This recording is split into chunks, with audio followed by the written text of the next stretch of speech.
समस्त विद्यार्थियों का हार्दिक स्वागत है।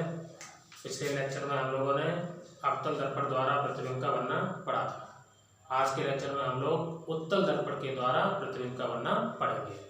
तो हेडिंग डालेंगे यहाँ पर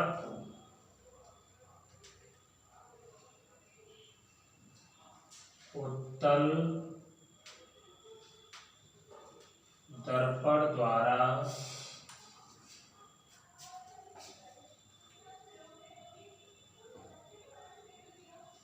प्रतिबिंब का वर्णन।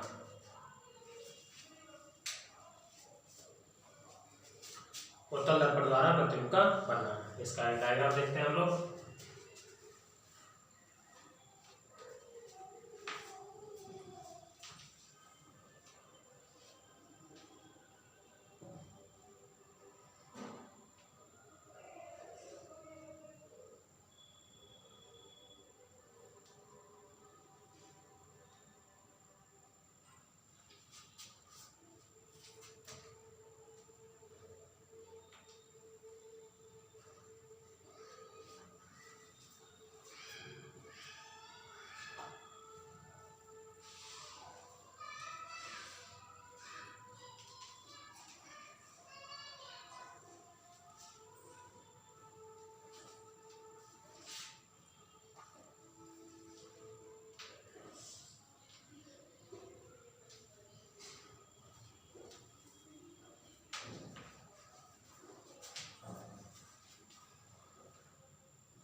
दर्पण हो गया ये, और उत्तल दर्पण का ध्रुव कैपिटल P हो गया, फोकस F हो गया और वक्रता केंद्र C हो गया।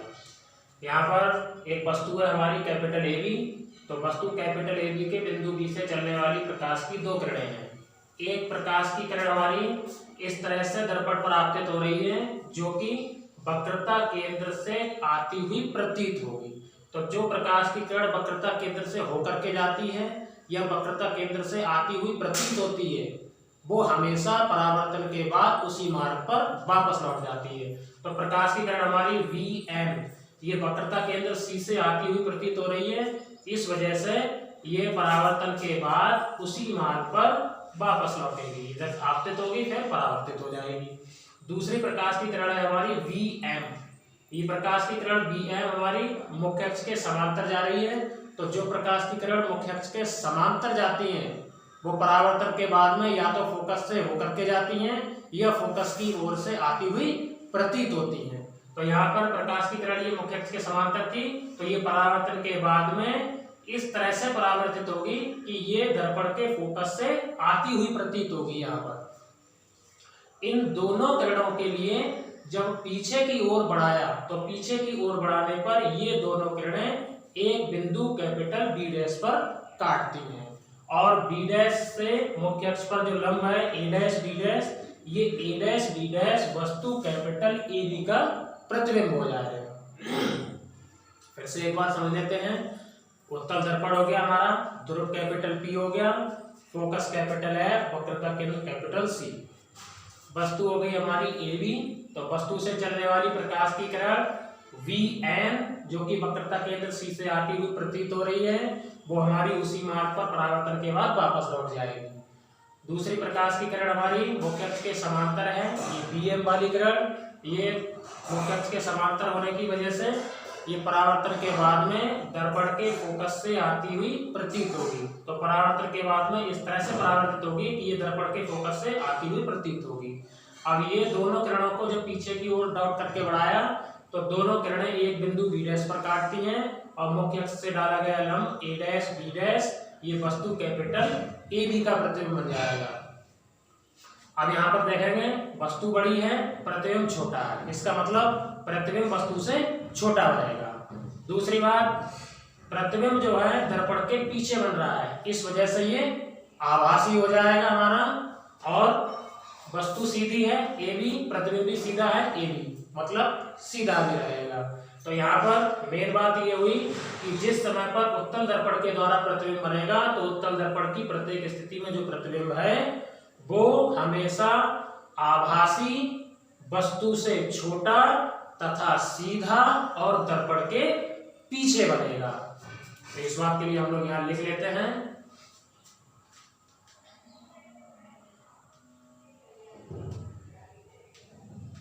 उत्तल दर्पण द्वारा बना प्रतिबिंब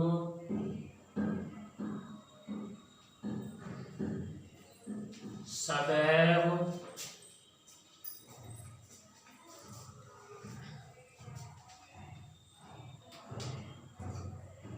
वस्तु से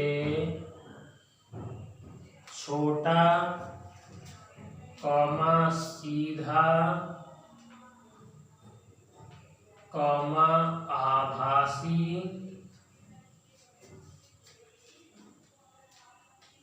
होता है और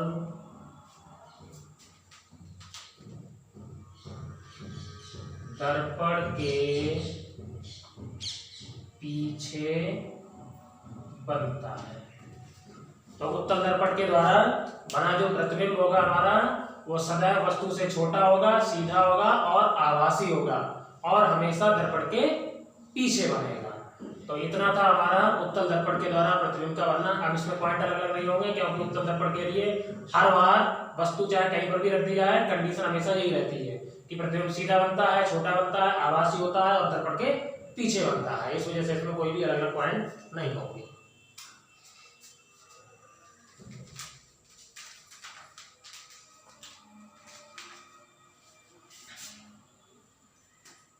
इसके बाद आगे डालेंगे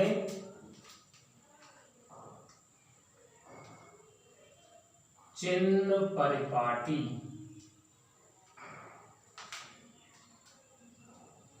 अब ये जो चिन्ह परिपाटी है वो दूरियां नापने की चिन्ह परिपाटी होती है। मतलब परिपाटी का मतलब ये हुआ कि कुछ नियम होंगे, इन नियमों के द्वारा जो है हम दूरियां नापा करेंगे कि वस्तु की दूरी क्या लिखी जाएगी, दर्पण की दूरी कैसे लिखी जाएगी, प्लस की होगी या माइनस की होगी। इस तरह से इन दूरियों को नापने के लिए कुछ नियम होंगे जिसके लिए चिन्ह परिपाटी बोलते हैं।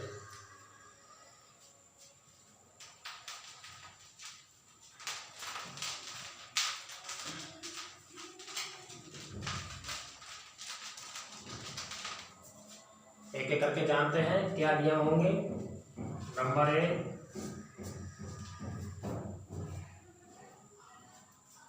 प्रकाश किरणें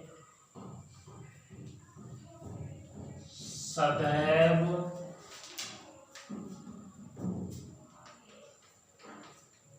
बाईं ओर से डाली जाती हैं। पहली बात कि जो प्रकाश की किरणें होंगी वो सदैव बाईं ओर से डाली जाएंगी। इसको थोड़ा आप यहाँ समझ सकते हैं। मान लीजिए कोई भी दर्पण ले सकते हैं, उत्तल दर्पण ही मान लीजिए, अवतल भी हो सकता है। इस तरह से मुख्य अक्ष होती थी, इस तरह से हमारा ध्रुव होता था P।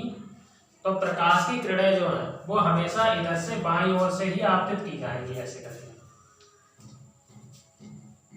चाहे समांतर हो चाहे तिरछी हो, कैसी भी हो, लेकिन बाईं ओर से ही डाली जाएंगी। नंबर 2,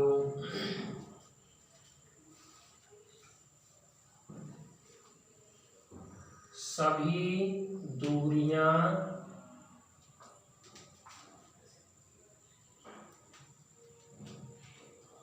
दर्पण के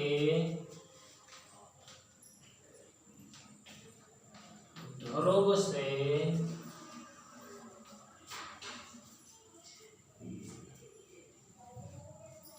मुख्य अक्ष के समांतर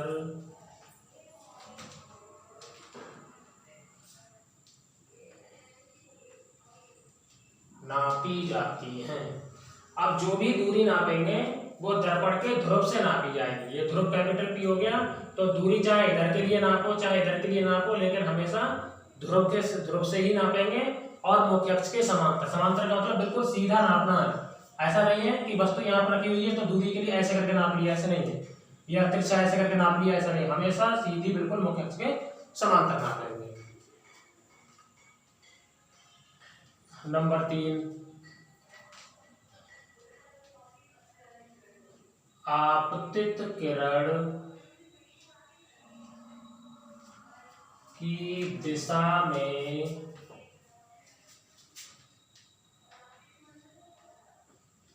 नापी गई दूरियां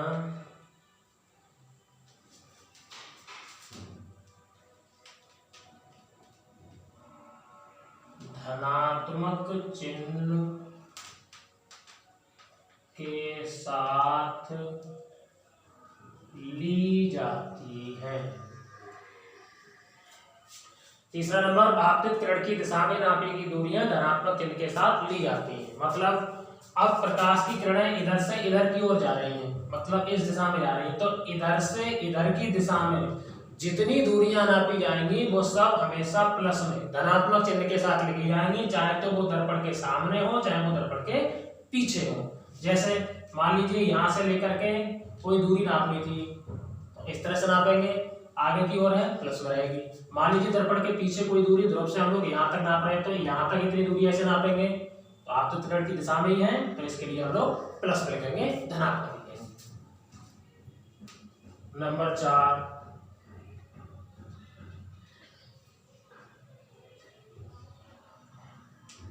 आपतित किरण की विपरीत दिशा में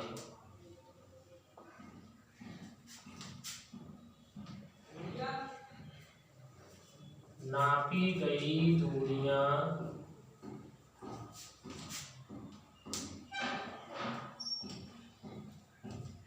ऋणात्मक चिन्ह के साथ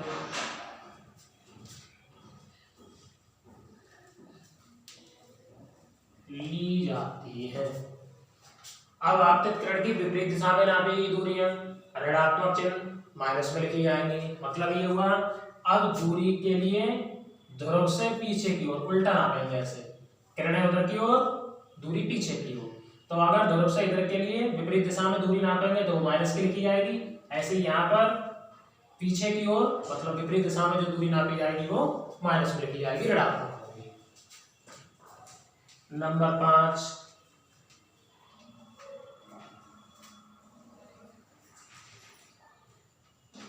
मुख्य अक्ष से ऊपर की ओर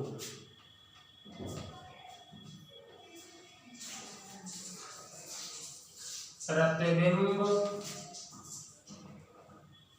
तथा वस्तु की लंबाई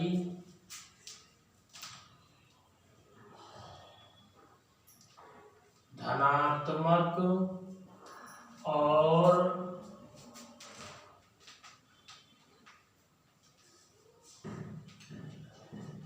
मुख्य अक्ष से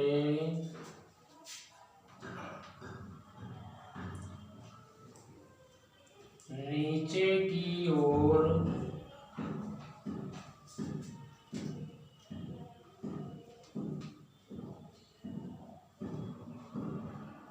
ऋणात्मक ली जाती है। मुख्य अक्ष से ऊपर की ओर चाहे तो प्रतिबिंब की लंबाई हो चाहे वस्तु की लंबाई हो धनात्मक लिखी जाएगी और मुख्य अक्ष से नीचे की ओर ऋणात्मक लिखी जाएगी। बिल्कुल ऐसे समझिए कि यहाँ पर हमारी मुख्य अक्ष ये थी।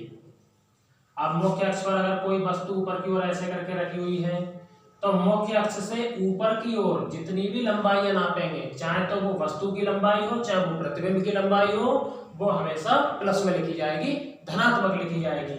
और अगर मुख्य अक्ष से नीचे की ओर नाप रहे हैं, जैसे मान लीजिए वस्तु का प्रतिबिंब ऐसे करके नीचे की ओर उल्टा हो गया या यहाँ पर ऐसे करके उल्टा हो गया है, तो मुख्य अक्ष से नीचे की ओर जो दूरी नापी जाएगी वो ऋणात्मक लिखी जाएगी, माइनस में लिखी जाएगी।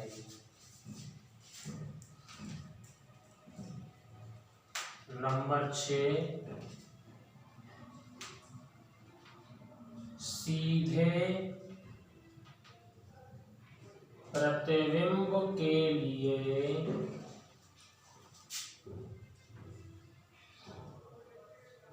रेखीय आवर्धन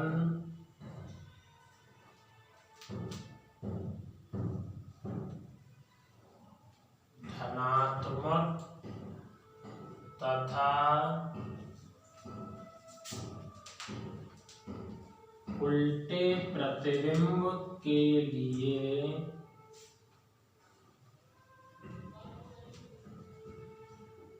ऋणात्मक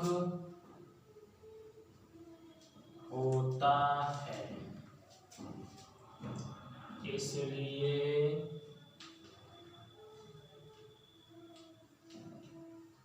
उत्तल दर्पण की फोकस दूरी धनात्मक तथा अवतल दर्पण की फोकस दूरी ऋणात्मक ली जाती है। नंबर 6 देखेंगे, अगर प्रतिबिंब सीधा है तो सीधे प्रतिबिंब के लिए रेखीय आवर्धन m का मान धनात्मक प्लस में लिखा जाएगा। अगर प्रतिबिंब उल्टा है तो उसके लिए ऋणात्मक मतलब माइनस का लिखा जाएगा। इसी आधार पर जो उत्तल दर्पण होता है उसकी फोकस दूरी हमेशा प्लस में लिखी जाती है और अवतल दर्पण की फोकस दूरी हमेशा माइनस में लिखी जाती है।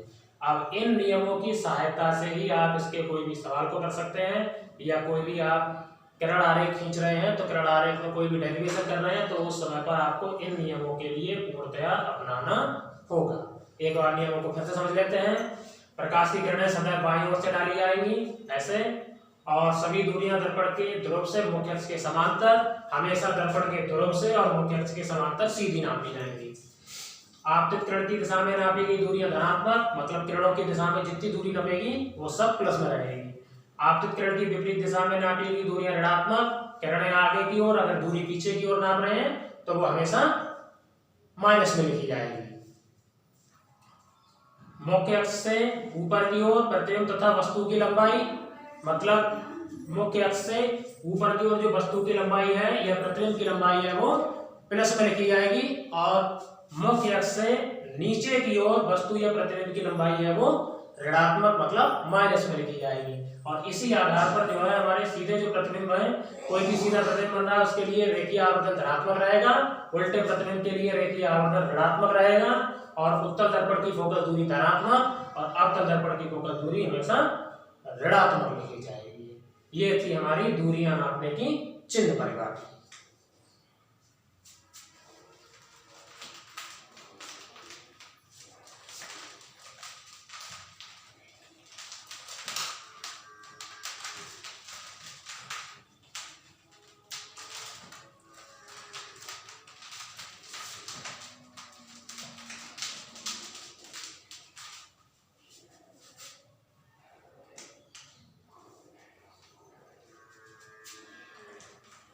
इसके बाद में हेडिंग डालेंगे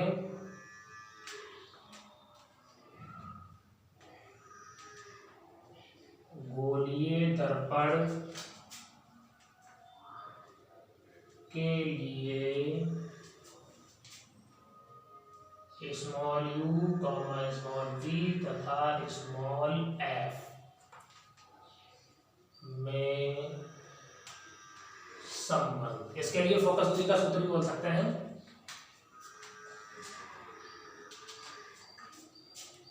या ऐसे कह सकते हैं कि गोलीय दर्पण के लिए फोकस दूरी का सूत्र, या कोई उत्तल दर्पण या अवतल दर्पण के लिए फोकस दूरी का सूत्र, ऐसे कहा जा सकता है। अब देखेंगे जरा यूबीएफ है क्या, पहले तो इसको जानेंगे।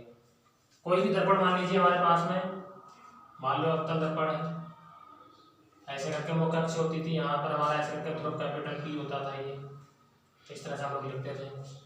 तो अगर कोई भी वस्तु कहीं पर भी रखी गई है, मान लीजिए वस्तु ऐसे करके रख दी, ये होगी, तो दर्पण के ध्रुव से जो वस्तु की दूरी होती है वो हमेशा स्मॉल u लिखी जाती है, ये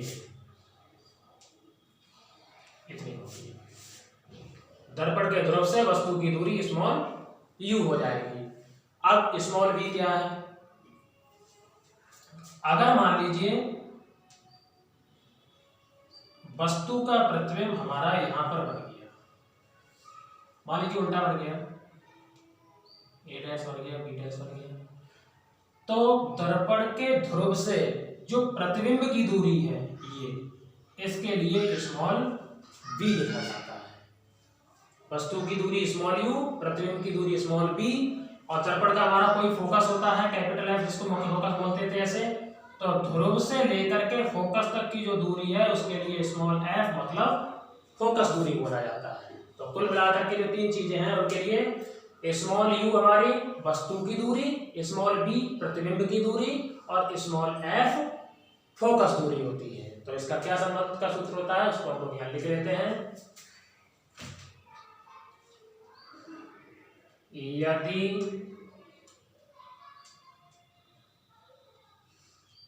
दर्पण के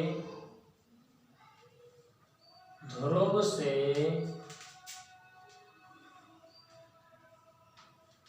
वस्तु की दूरी स्मॉल u,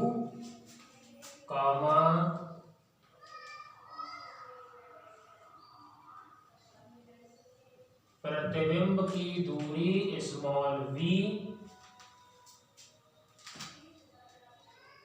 तथा फोकस दूरी स्मॉल f है, तब दर्पण की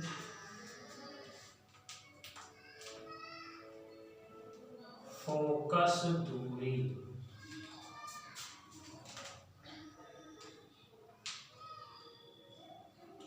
1/f बराबर 1/p प्लस 1/u।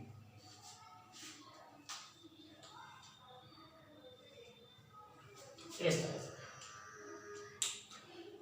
फोकस दूरी 1/f बराबर 1/p प्लस 1/u।